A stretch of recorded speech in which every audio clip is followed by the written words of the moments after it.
Sukses tidak bikin suasana hati baik, tapi suasana hati yang baik bikin Anda sukses. Bagaimana kalau untuk menjadi sukses, ternyata Anda hanya harus menjadi di keadaan merasa baik dan bukan dengan disiplin. Strategi ini diambil dari buku Feel Good Productivity atau Produktivitas dengan Merasa Baik oleh Ali Abdaal. Ali Abdaal adalah salah satu bintang YouTube yang lagi naik daun dan dia sudah menjadi miliarder di usianya yang cukup muda. Dia adalah seorang dokter yang beralih menjadi YouTuber. Kita ikuti kisahnya kenapa dia bisa bilang kalau merasa baik menjadi kunci dari produktivitas dan bukan disiplin. Sebelum memulai, jedotin tombol like-nya untuk algoritma YouTube.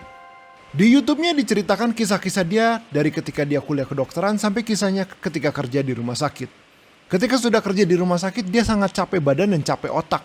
Tapi dia pikir ini adalah hal yang harus dilakukan untuk menjadi sukses. Dia mengquote Muhammad Ali yang berkata, "I hate every minute of training, but I said don't quit. Suffer now and live the rest of your life as a champion." Yang dalam bahasa Indonesia menjadi, saya benci tiap menit dari latihan, tapi saya tidak berhenti. Saya tahan derita itu dan hidup sisa hidup saya sebagai juara. Artinya disiplin adalah kunci untuk sukses. Banyak guru lain yang juga berkata demikian. Ali Abdaal pun waktu kuliah menggunakan kerja keras dan disiplin untuk menjadi lulus dan terbukti berhasil. Namun di kehidupan kerja dia, kerja keras dan disiplin sepertinya tidak membuahkan hasil. Hari demi hari dia malah makin burn out atau merasa muak dengan kerjaannya. Apakah benar untuk sukses harus semenderita ini? Lalu Ali Abdaal teringat dengan kata seorang dosen yang berkata, kalau pengobatannya tidak berhasil, pertanyakan diagnosanya. Lalu dia mulai meragukan semua nasihat produktivitas yang pernah dia dengar. Apakah sukses pasti butuh penderitaan?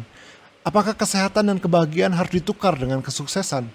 Lama-lama Ali menemukan pencerahan kalau semua yang pernah dia dengar tentang kesuksesan itu salah.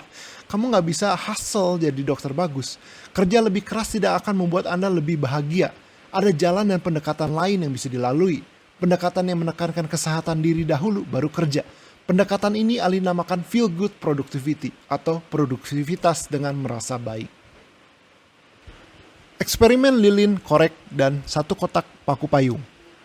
Ada sebuah lilin, sekotak korek api, dan satu box paku payung. Tugas eksperimen ini adalah untuk menempelkan lilin ke papan di mana ketika menyala, lelehan lilin tidak jatuh ke meja. Gimana solusinya? Ketika orang dihadapi situasi ini, kebanyakan orang hanya melihat lilin, korek, dan paku payung.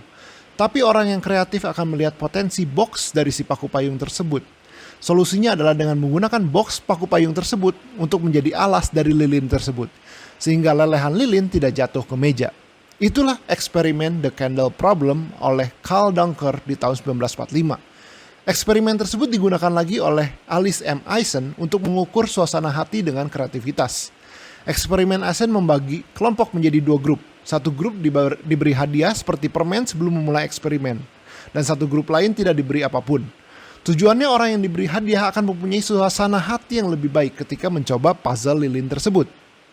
Eisen menemukan bahwa orang yang suasana hatinya bagus akan bisa menyelesaikan The Candle Problem tersebut.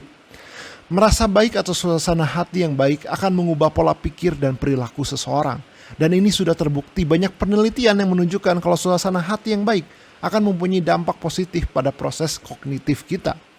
Ketika kita di suasana hati yang baik, kita akan mempunyai pilihan aksi yang lebih banyak, lebih terbuka pada experience baru, dan lebih baik dalam mengolah informasi. Secara singkat, suasana hati yang baik akan meningkatkan kreativitas dan produktivitas kita. Maka dari itu, sukses tidak bikin suasana hati baik, tapi suasana hati yang baik bikin sukses. Ini adalah sebuah siklus di mana Anda merasa baik, maka hal tersebut akan memberikan Anda energi, yang lalu akan meningkatkan produktivitas yang membuat Anda berhasil. Dan keberhasilan ini bikin Anda merasa baik, dan terus menjadi siklus yang terus-menerus membuat Anda menjadi makin baik. Di bukunya terdapat banyak eksperimen yang bisa bikin kerjaan menjadi tidak stressful dan bisa bikin suasana hati jadi lebih baik, sehingga lebih terpacu dalam mengerjakan kerjaan. Eksperimen tersebut dibagi menjadi 3, yaitu 1. Eksperimen energi yang bertujuan untuk memberikan suasana hati yang baik dalam kerjaan. 2. Eksperimen buka hambatan yang bertujuan untuk mencegah prokrastinasi. Dan 3. Eksperimen keberlanjutan yang bertujuan supaya kita tidak lelah fisik dan mental dalam kerjaan yang jangka panjang. Bang Jamu akan memberikan beberapa contoh eksperimen yang menurut Bang Jamu bagus dan Bang Jamu aplikasikan sendiri dalam kehidupan Bang Jamu sendiri. Contohnya adalah eksperimen untuk energi. Salah satu eksperimen untuk energi adalah menjadikan kerjaan Anda menjadi sebuah petualangan dan permainan. Salah satu eksperimen untuk buka hambatan adalah dengan menggunakan teknik Pomodoro, di mana Anda kerja 25 menit, lalu istirahat sebentar, lalu kerja lagi 25 menit.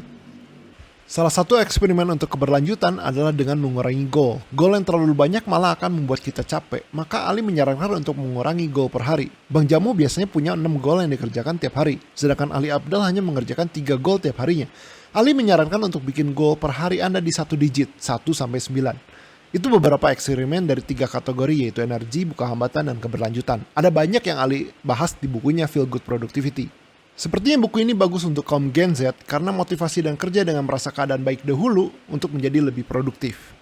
Ini Jamu Otak, like dan subscribe untuk kalian yang suka ilmu pengembangan diri dan menjadi lebih baik.